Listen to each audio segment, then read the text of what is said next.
इसकी वर्किंग वगैरह हम लोगों ने समझ ली थी। रिफ्रैक्शन की जो वर्किंग थी, किस एंगल पर हमारे पास में सेंटर में लाइट आ रही है और किस तरह से ये है एंगल पर डिपेंड कर रही है, right? Yes sir. Yes, sir. Yes, sir. ठीक है, और हम लोगों ने डेरि कुछ डेरिवेशन इतना कर लिया था जहां तक मुझे याद है। Yes sir. Yes sir. That is R की वैल्यू तक मैंने आप लोगों को बता दिया था, है ना? ठीक है, गुड। तो फाइनली स्टार्ट करते हैं फिर आज का topic.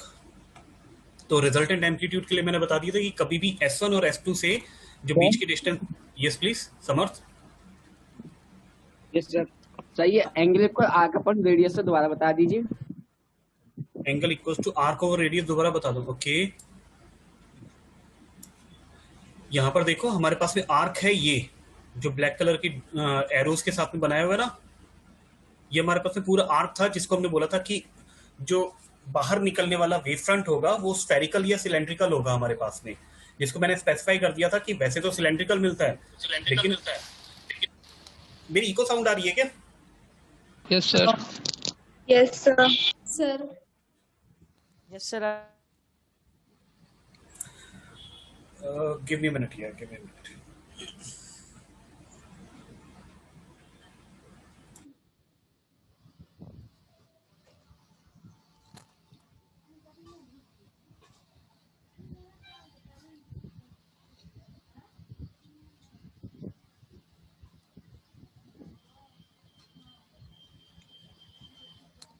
Sir, please send me notes.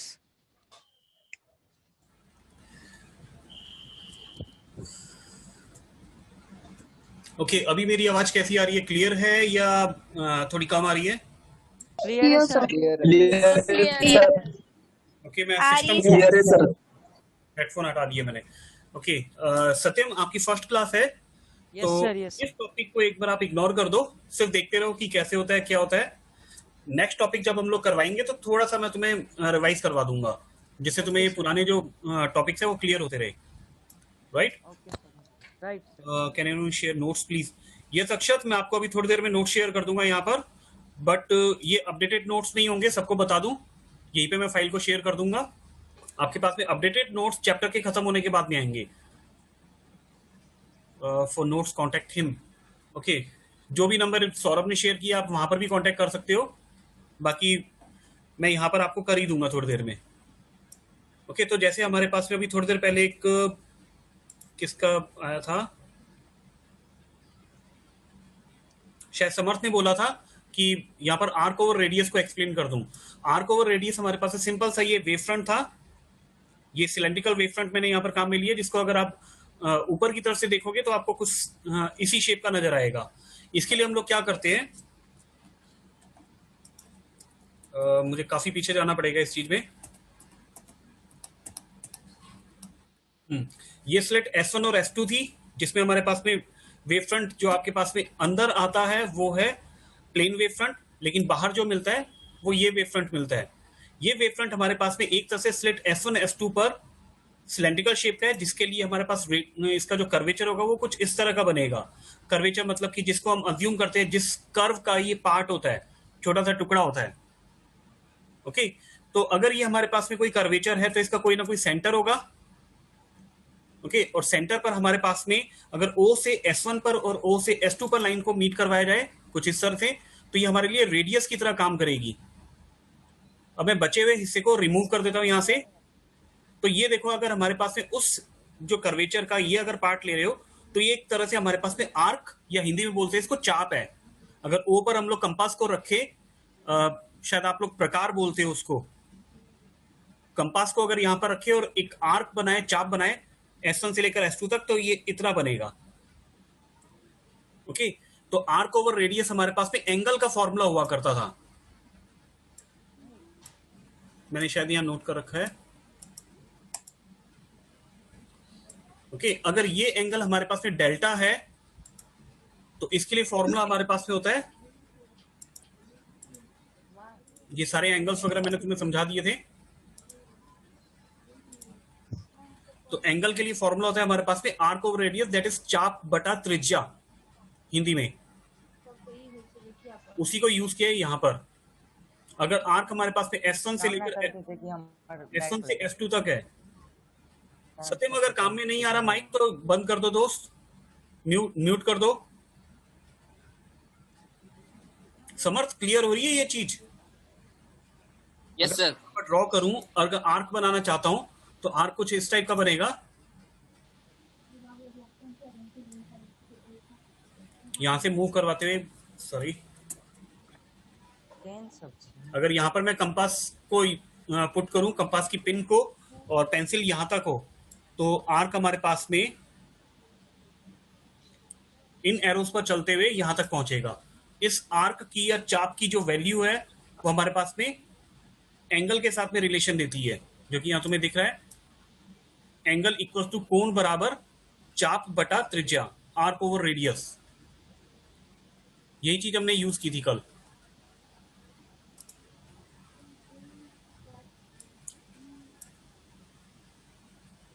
Okay, कोई और डाउट इसमें? No sir. एक मिनट बस।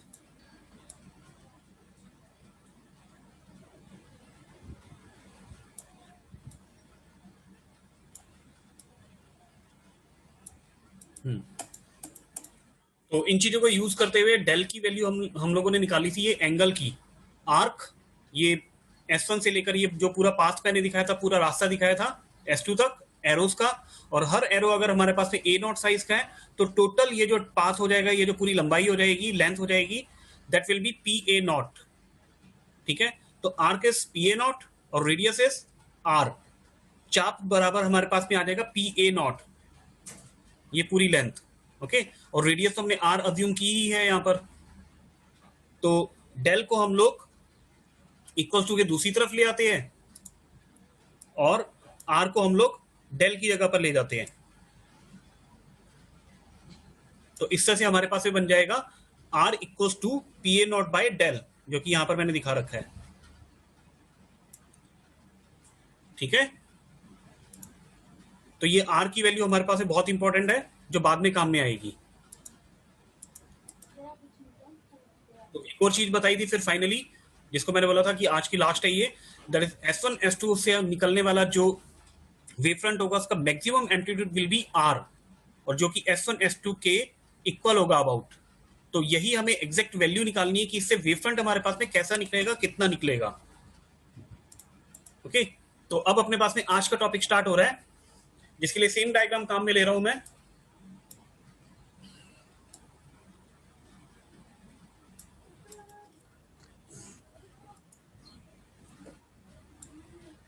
सेम जो लास्ट मैंने यूज किया था उसी चीज को नोट करके रखा है यहाँ पर। S1 S2 equal to 2S1Q, ये जो पूरी लेंथ है S1Q का डबल होगी। ओके, कहीं भी कोई डाउट हो तो तुरंत पूछ लेना। सत्यम आप तो देखते रहो। ओके, तो यहां पर एक ट्राइंगल मैं काम में लूंगा S1OQ। इसमें देखो S1OQ में एंगल O पर जो एंगल बन रहा है, जिसके लिए हमने बोला था डेल बाई 2 के इक्वल होगा। ओके, तो इस ट्राइंगल को मैंने अलग से बाहर निकाल लिया।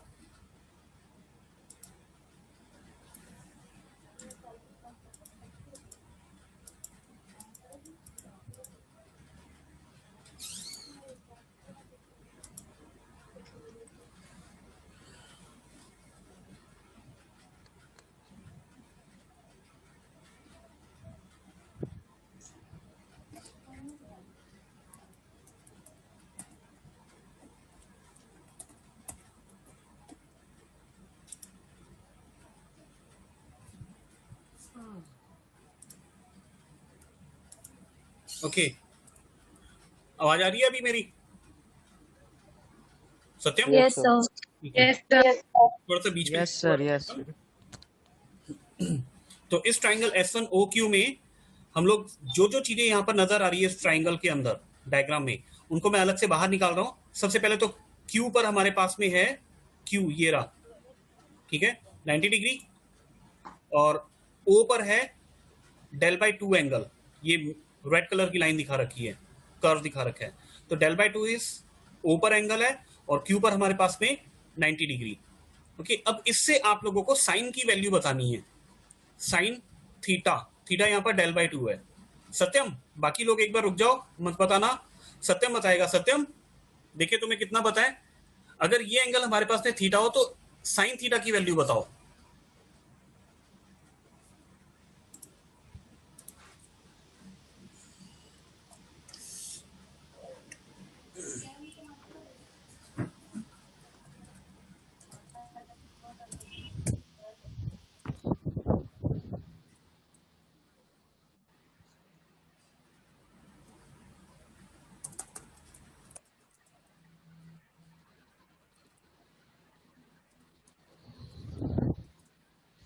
सत्यम, आपको बताना दोस्त साइन की वैल्यू। चलो कोई बात नहीं। एनीवन एल्स, कोई और बता सकता है? Yes, sir. Can I, sir? Yes, sir. Can I, sir? Can I, sir? सारे के सारे रेडी है। ठीक है, मैं नवीन से पूछता हूँ। नवीन, Yes, sir. साइन कितना होगा यहाँ पर?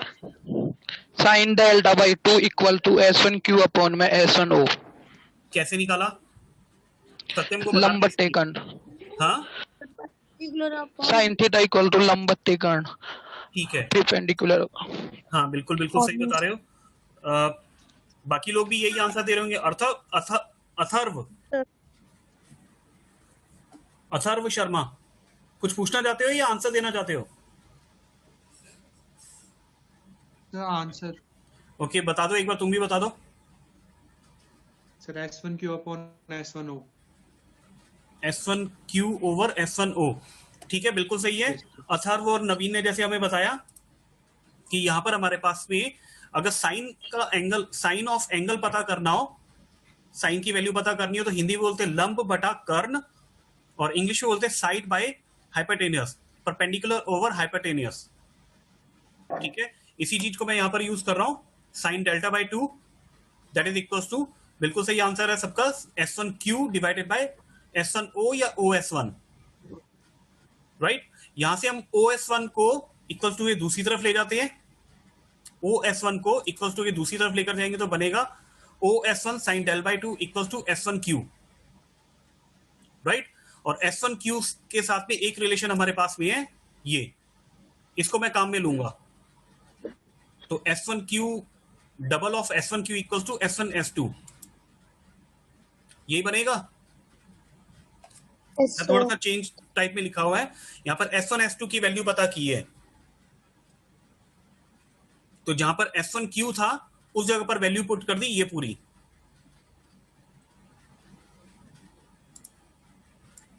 दिस वन, ये वैल्यू मैंने S1Q की जगह पर पुट कर दी है। इस जगह पर S1Q होना चाहिए था जो ये वैल्यू पुट की है। ओके, तो क्वाइट सिंपल, कोई मुश्किल तो नहीं है ना इसमें? और OS1 हमारे पास में R था। OS1 अगर यहां पर बात करें O से लेकर S1 तक की डिस्टेंस R है। यार दिस वन, ये हमारे पास में आर्क ओवर रेडियस हमने डिस्कस किया था, तो ये चीज हमारे पास में रेडियस है। रेडियस है तो रेडियस की वैल्यू आप लोगों के पास में है, कोई बताएगा? लिखी होगी तुम लोगों ने, मेरे पास पे पिछली स्लाइड में जाना पड़ेगा। कितना? ये नोट अपॉन में वैल्यू पुट कर देते हैं, यही है S1S2 equals to PA not by delta. Okay, अब आपको इसमें एक छोटा सा काम करना है जो आप क्योंकि आप लोगों की मैथमेटिक्स ज्यादा अच्छी है मुझसे भी। ये डेल बाय 2 सॉरी डेल जो आपको नजर आ रहा है इस जगह पर, दिस वन, इसको आपको साइन के नीचे लेकर जाना है, मतलब इसके डिवाइड में ले जाना है। ले जा सकते हैं? Yes sir. Yes sir. ठीक है, और इस 2 को भी लेकर जाना है। Sir answer. Yes sir. तो हमारे पास में कुछ इस तरह का आंसर बन जाएगा कि डेल यहां पर आ जाएगा और 2 डिवाइड के डिवाइड में आएगा, something like this. Yes sir, yes sir, है ना? Yes sir. तो फाइनल हमारे पास में है S1S2 equals to PA not sine del by 2 divided by del by 2। और जैसा कि मैंने बताया था कि हमारे पास में मैक्सिमम एम्पलीट्यूड होगा। जब समर्थन ने पूछा था हमसे तब मैंने बताया था कि ये मैक्सिमम एम्पलीट्यूड हमारे पास में फाइनली मिलेगा। ओके, तो यहां पर हम लोग क्या करेंगे, अब I equal to R square होता है। अगर ये R है तो इंटेंसिटी जो भी हमारे पास में फ्रिंजेस बनेगी डिफ्रैक्शन की वजह से, चमकीली और काली फ्रिंज बनती है, ब्राइट और डार्क फ्रिंज, तो उनकी इंटेंसिटी डिपेंड करती है इस R पर। जैसा आप लोग जानते हैं I is directly proportional to R square, है ना। इक्वल टू साइन हटाती है तो एक कांस्टेंट आता है। वो कांस्टेंट मैंने यहाँ पर शो नहीं किया है क्योंकि वो अपने आप अभी सामने आ जाएगा डेरिवेशन में, ठीक है। तो I equal to R square, तो इस पूरे का R का स्क्वायर कर देते हैं। ये कर दिया मैंने। ओके, अब कोई मुझे देखकर बताओ कि ये हमारे पास में डेल जो था डेल बाय 2, ये कोई वैल्यू हमारे पास में हो सकती है क्या? Yes sir, 1. कितना? No sir. Alpha. Alpha. Alpha. Alpha. बिल्कुल याद है सबको। तो वैसे तो इसको नोट करके रख लो, जो मैंने डार्कन कर रखा है, रेड कलर में शो कर रखा है, ये हमारे पास में इंपॉर्टेंट रिजल्ट है। कई बार न्यूमेरिकल में हमारे पास में अल्फा जैसी कोई चीज नहीं दी होती, थीटा नहीं दी होती, सीधा बोलते हैं कि दोनों वेव फ्रंट्स के बीच में या दोनों वेव्स के बीच में एंगल डेल्टा है, तो उससे इंटेंसिटी पता करो। तो आप लोग इस फॉर्मूला को यूज करके पता कर सकते हो, ठीक है। तो I is PA not whole square sine delta by 2 divided by delta by 2 और उस पूरे का होल स्क्वायर। यहां पर हमारे पास में वेरिएबल क्वांटिटी, या मैं पहले पूछूंगा कांस्टेंट क्वांटिटी कौन कौन है जिनकी वैल्यू चेंज नहीं होती। देखो, सबसे पहले तो P नंबर, PA naught. ये जितने भी नंबर हमने अज्यूम किए थे ये सब हमारे पास में कांस्टेंट रहेंगे। इसी तरह से इन सब का एम्पलीट्यूड मतलब कि ये जो साइज है इनका A नॉट हमने अज्यूम किया था, ये कभी भी चेंज नहीं होगा। वेरिएबल क्वांटिटी डेल्टा, ना, जैसे जैसे Yes, sir, yes, sir. Angle change होगा वैसे Yes, वैसे हमारे sir. पास में ये पूरा I चेंज होता रहेगा, ठीक है। Yes, sir. तो स्क्रीनशॉट ले लो, मैं नेक्स्ट स्लाइड पर आ रहा हूं।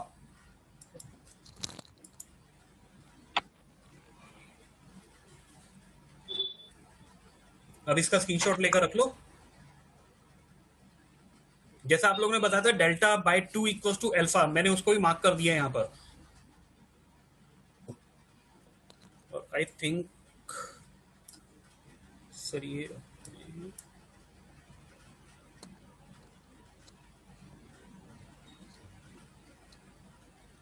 प्रिया राजपूत, OS1 की जगह R लिया, वैसे तो डेल्टा बाय 2 आना चाहिए। प्रिया किस जगह पुत्र? सर ये आपने ना 2RS साइन डेल्टा बाई 2 हाँ OS की जगह, मतलब इसमें डेल्टा बाई 2 आना चाहिए ना। ये OS1 तो डेल्टा बाई 2 करा था ना आपने, डेल्टा पूरा। अच्छा, डायग्राम में देखकर बता रहे हो क्या? Yes sir.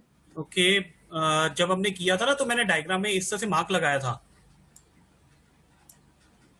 हाँ, Angle है. ये एंगल है, मैं दोबारा बता देता हूं। हमारे पास में ये पूरा एंगल जो था, दिस एंगल, ये भी ब्रेक। प्रिया ध्यान देना, ये पूरा एंगल डेल था, ठीक है, जिसको मैंने ब्लैक कलर से किया अभी, देख रहे हो? हाँ सर। अगर ये बीच में से लाइन खींच रहे हैं हम लोग, O से लेकर एक लाइन ड्रॉ की है, ये बिल्कुल सेंटर से जा रही है, तो ये वाला एंगल कितना हो जाएगा? डेल का आधा, हाँ। है ना। तो ये रहा, उसको मैंने यहां लिखा था क्योंकि मेरे पास में डायग्राम के बीच में लिखने की जगह नहीं थी, इसलिए मैंने उनको साइड में बना दिया था। ध्यान दो, अगर मैं डायग्राम के अंदर यहाँ पर लिखता तो सब लाइंस वगैरह एक दूसरे पर इंटरसेप्ट हो जाती, एक दूसरे के ऊपर आ जाती, सिर्फ और सिर्फ डेल बाय 2 लिखने की वजह से मेरा डायग्राम बहुत कचरा हो जाता, इसलिए मैंने उनको बाहर की तरफ निकाल के दिखा दिया था। ये है डेल बाय 2, ठीक है, और यहां पर हमारे पास में है R, ठीक है। Yes sir. तो प्रिया प्लीज चैटिंग में मत बोलो, तुम सीधा यहाँ पर माइक पर बात कर सकते हो। चैटिंग में बहुत बाद में देखता हूँ। जैसे तुमने नोटिस किया, जब तुमने R के लिए ये बोला, मैं तो स्लाइड खत्म करने के बाद में बोला है तुम्हें, पढ़ा इन चैटिंग्स को। और गुड सत्यम, आपने लिख दिया था S1Q S1O, very good. Lokesh sir I क्या है? ओके लोकेश, I है हमारे पास है इंटेंसिटी।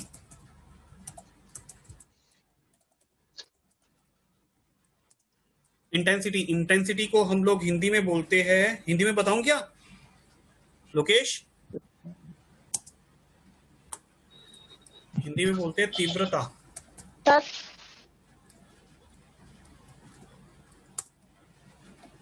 इंटेंसिटी इज तीव्रता, या साधारण भाषा में अगर बात करूं तो किसी भी लाइट की चमक, ठीक है, वहां पर लाइट की इंटेंसिटी कितनी है, उसकी कितनी चमकीली है, कितनी यानी कलर उसका कितना ज्यादा विजिबल है, इसको हम लोग बोलेंगे इंटेंसिटी। संस्कार जहांगीर सेंटर है, सेंटर किस चीज का संस्कार? विज मित्तल, या नाम ऐसे रखो कि पहचानने में आए प्लीज। अजीब सा लगता है ये मित्तल वित्तल बोलना मुझे भी। ओके संस्कार, सेंटर है, सेंटर कौन है? मित्तल को बता रहे हो? ओके सर उसका नेम, यस सर। अच्छा हाँ सॉरी, उसका नाम मित्तल ही है। Fine fine fine, sorry Mittal. तो नेक्स्ट स्लाइड पर आ रहा हूं। ओके ये चीज और रह गई, यहाँ पर जितने भी नोटेशंस मैंने यूज किए जैसे अल्फा वगैरह, ये जितनी भी चीजें सबको दिखा देता हूं यहाँ पर क्या क्या है। सबसे पहले I naught that is P A naught whole square के इक्वल है, del by 2 that is equal to alpha, जैसा आप लोगों ने मुझे बता दिया पिछली स्लाइड्स में देखकर, और आर जो कि मैक्सिमम एम्पलीट्यूड है that is P A not sine alpha by alpha. Okay यहां से लिए हमने, R is sine alpha by alpha into P A not, here it is, and finally alpha is pi by lambda A sine theta. याद है मैंने बोला था कि ये चीज याद रखना, हमने अज्यूम की है इसके पीछे वाली स्लाइड में। Yes sir. मैं एक बार फिर भी दिखा देता हूं।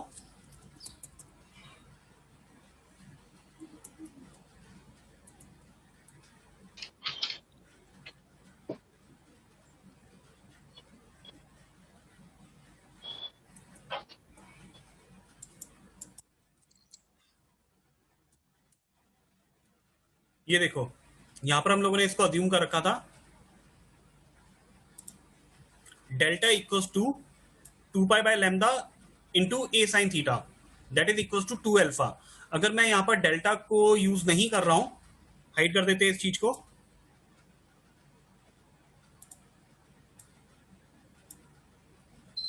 और 2 से अगर 2 को कैंसिल कर दिया जाए यहां पर, तो अल्फा इक्वल्स टू हमारे पास में आ जाएगा pi by lambda equals to A sine theta. ठीक है, alpha equals to pi by lambda into A sine theta. Clear है ये चीज? जहां हमने अज्यूम किया था let this equals to this, तो वहां से हमने इस चीज को काम में लिया है।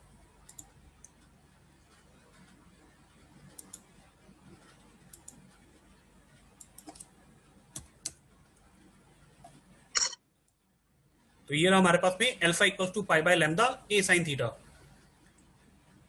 ठीक है, नेक्स्ट चले।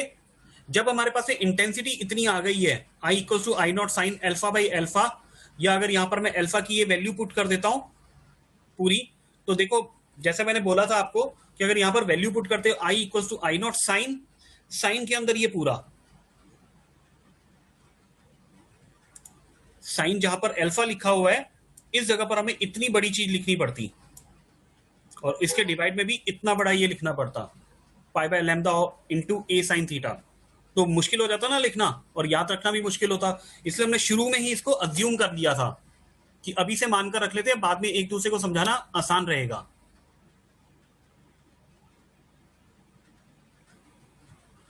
ओके, लोकेश पूछ रहा है कि 2a की जगह पर 3a ले ले तो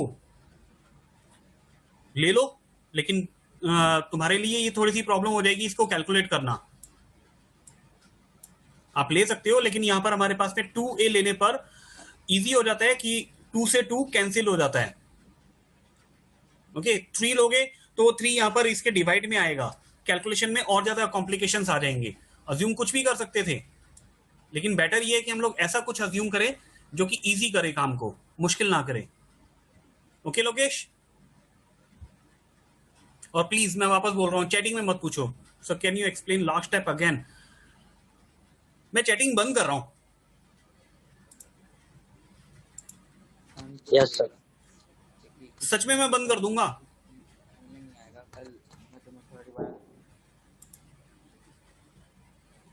यहाँ पर कम से कम तुम लोग पूछ सकते हो कुछ इंपॉर्टेंट वाली बात, या कुछ अलग से बात कर सकते हो। वेल आयशा, लास्ट स्टेप कौन सा उत्तर बताओ? सर अल्फा वाली last step. This one. Yes sir.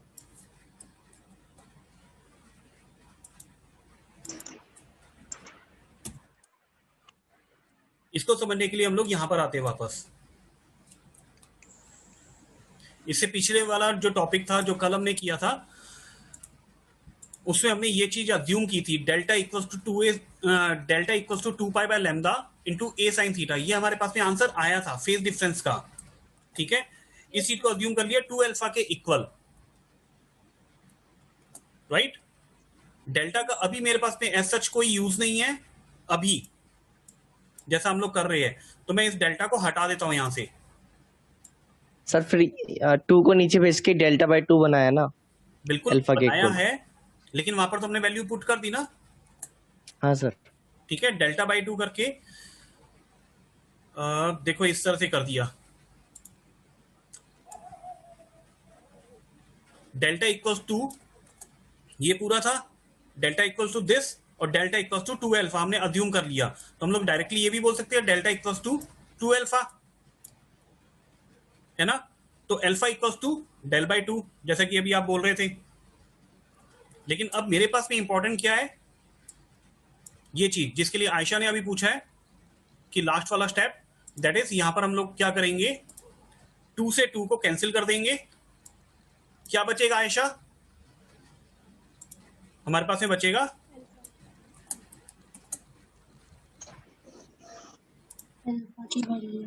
ये चीज, alpha equals to pi by lambda into A sine theta. ठीक है आयशा? Yes sir. तो इसी अल्फा की वैल्यू को मैंने सबसे एंड में लिखा हुआ है वहां पर।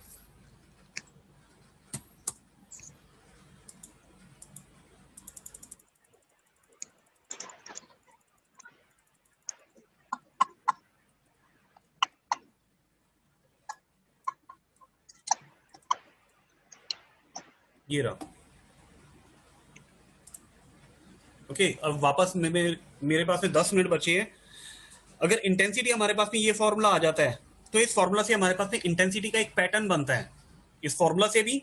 और जब हम लोग इसको ऑब्जर्व करते हैं लैब के अंदर, तो हमारे पास में जो ग्राफ बनता है वो कुछ इस तरह से बनेगा, जिसको हम लोग बोलते हैं डिफ्रैक्शन पैटर्न, विवर्तन प्रारूप हिंदी में। लेकिन याद रखो, अब हमें डिफ्रैक्शन पैटर्न वर्ड यूज करना है। इंटेंसिटी और पोजीशन में अगर ग्राफ बनाया जाए, आई रिपीट, इंटेंसिटी और पोजीशन, पोजीशन मतलब कि सेंटर से लेकर एंड तक जहां तक भी फ्रिंजेस हमें नजर आ रही है, उनकी पोजीशन किस जगह पर बन रही है, और वो जो जगह होती है वो डिसाइड करता है हमारे पास में एंगल, कि हमारे पास में थीटा जितना भी होगा उसके अकॉर्डिंग किस पोजीशन पर जाकर हमारे पास में फ्रिंज बनेगी। तो अगर इनके बीच में अगर ग्राफ बनाते हैं तो ग्राफ कुछ इस टाइप का बनता है। ये ग्राफ है, ओके। इंटेंसिटी पैटर्न एग्जैक्टली तुम्हें कैसा दिखाई देता है वो भी 1 मिनट में दिखाता हूं। ये ग्राफ है, और इसमें हमारे पास में ये जो पॉइंट दिख रहा है सबसे ऊपर, ये वाला हमारे पास में maximum intensity, central maxima, central maxima, या इस जगह पर सबसे ज्यादा चमक मिलती है, सबसे ज्यादा चमकीली फ्रिंज मिलती है। इसका मतलब कि बिल्कुल सेंटर में हमें मिल रही है सबसे चमकीली फ्रिंज, ठीक है। और जैसे जैसे आप सेंटर से दूर होते जा रहे हो, हमारे पास जो इंटेंसिटी है वो कम होती जा रही है। जैसे कि मैंने तुम लोगों को एग्जांपल दिया था कि धूप में जब भी आप खड़े होते हो तो आपको छाया के अंदर छाया नजर आती है ना, शेडो के अंदर शेडो। तो जो दूसरी शेडो होगी उसकी जो गहराई होगी, या जिसको हम लोग बोलेंगे इंटेंसिटी, वो धीरे धीरे कम होती जाती है। ओके, यहाँ पर हर फ्रिंज की जो इंटेंसिटी है धीरे धीरे कम होती जा रही है। और सबसे एंड में हमारे पास मिलती है डार्क। यस नीरज, सर ये पोजीशन की जगह क्या लिया? हाफ होगी। एक मिनट, एक एक करके बोलो प्लीज। पहले कौन बोल रहा है? सर कम होगी या हाफ होगी इंटेंसिटी? मैंने अभी कहीं भी ये नहीं बोला कि हाफ होगी या उसकी क्वांटिटी। अब मैं एकदम से अगर तुम्हें बता दूं, चलो मैं बोल देता हूं अगर समझ में आए तो। ये होगी हमारे पास 22/7, इतनी उसकी इंटेंसिटी कम हो जाती है। मतलब आप मान लो कि 100% आपको चमक दिखाई दे रही है, इंटेंसिटी नजर आ रही है, तो नेक्स्ट जो चमकीली फ्रिंज मिलेगी या ब्राइट फ्रिंज मिलेगी उसकी इंटेंसिटी 22/7 बाय कम हो जाएगी, इतने परसेंट कम हो जाती है। एक तरह से इसको मान लेते हैं कि हमारे पास में 70% इंटेंसिटी कम हो जाती है। एक बार मान हर बार? हर बार मतलब अगर सेकंड वाले से थर्ड को देखें तो वहां पर भी हमारे पास सेम यही होगा कि इसकी इंटेंसिटी जितनी है उससे 22/7 ये हो जाएगी each and every time. Sir ये नीचे आपने एंगल नहीं बनाया पोजीशन, मतलब ये सेंट्रल मैक्सिमा 0 डिग्री पे बन रहा है। हाँ बिल्कुल, सेंट्रल जो हमारे पास में, क्योंकि तुम लोग पढ़ के बैठे हुए अभी नोट्स वगैरह से, तो इसको सेंट्रल मैक्सिमा बोल रहे हो। मैंने अभी तक मैक्सिमा मिनिमा कोई वर्ड यूज नहीं किया।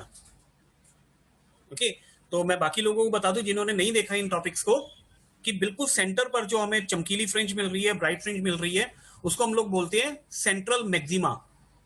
ब्राइट फ्रिंजेस को हम लोग बोलते हैं मैक्सिमा, और जहां जहां हमारे पास में डार्क फ्रिंजेस मिलती है, ये मैं रेड कलर की मार्क लगा रहा हूं, इन पॉइंट्स पर मिलते हैं हमें मिनिमास, मतलब कि डार्क फ्रिंजेस मिलती है।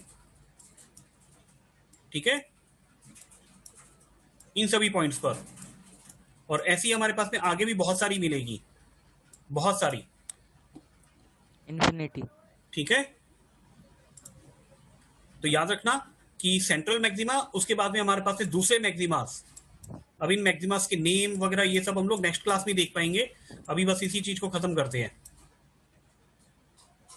ओके, तो अब हमें देखना है कि बिल्कुल सेंटर पर तो मिल रही है सेंट्रल मैक्सिमा, सबसे ज्यादा चमकीली फ्रिंज, ब्राइट फ्रिंज, और उसके आगे फ्रिंजेस की इंटेंसिटी कम होती जा रही है। ओके,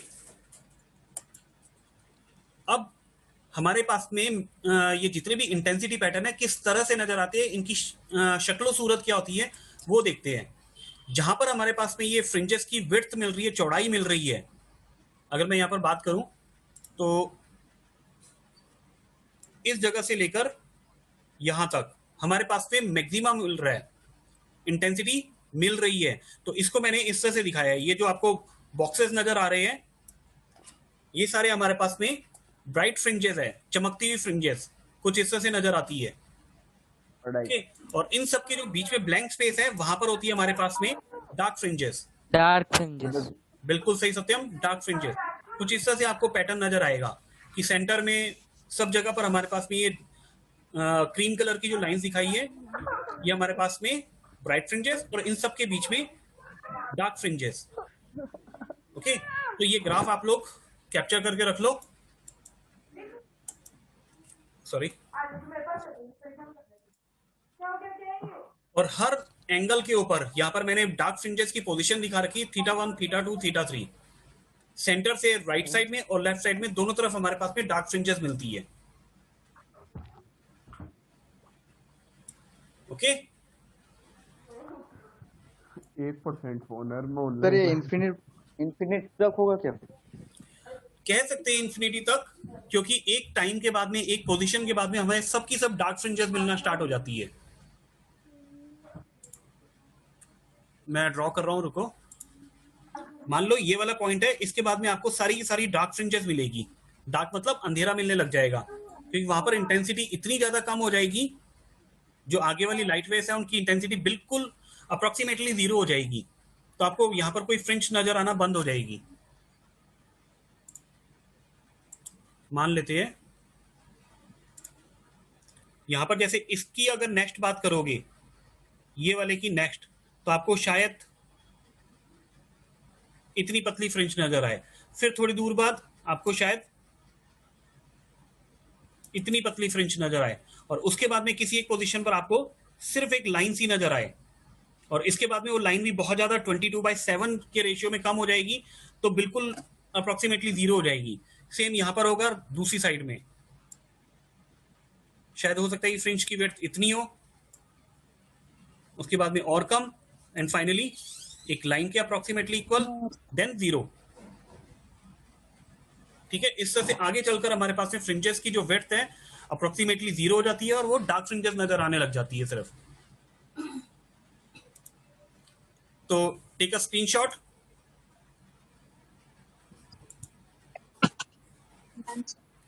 अच्छा, इसमें कुछ भी पूछना हो तो पूछ लो, लास्ट 1 मिनट। सर जब थीटा 1 थीटा 2 ये लिखा है आपने पोजीशन में नीचे, वहाँ सर पार्ट डिफरेंस आएगा ना? नहीं दोस्त, यहाँ पर पार्ट डिफरेंस नहीं है। θ1 θ2 θ3 पोजीशन ऑफ डार्क फ्रिंज है, मतलब θ1 से θ1 तक के बीच में हमारे पास में मिलेगी ब्राइट फ्रिंज, मतलब इन दोनों एंगल्स के बीच में ब्राइट फ्रिंज है।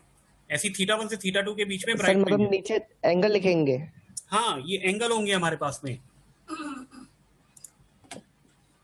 इस पूरे के अंदर हम लोग पार्ट डिफरेंस, फेज डिफरेंस की जगह पर सिर्फ और सिर्फ एंगल्स की बात करेंगे, क्योंकि यहाँ पर सबके सब एंगल पर डिपेंडेंट रहता है कि हमारे पास कितनी फ्रिंजेस होगी, कैसी फ्रिंज होगी।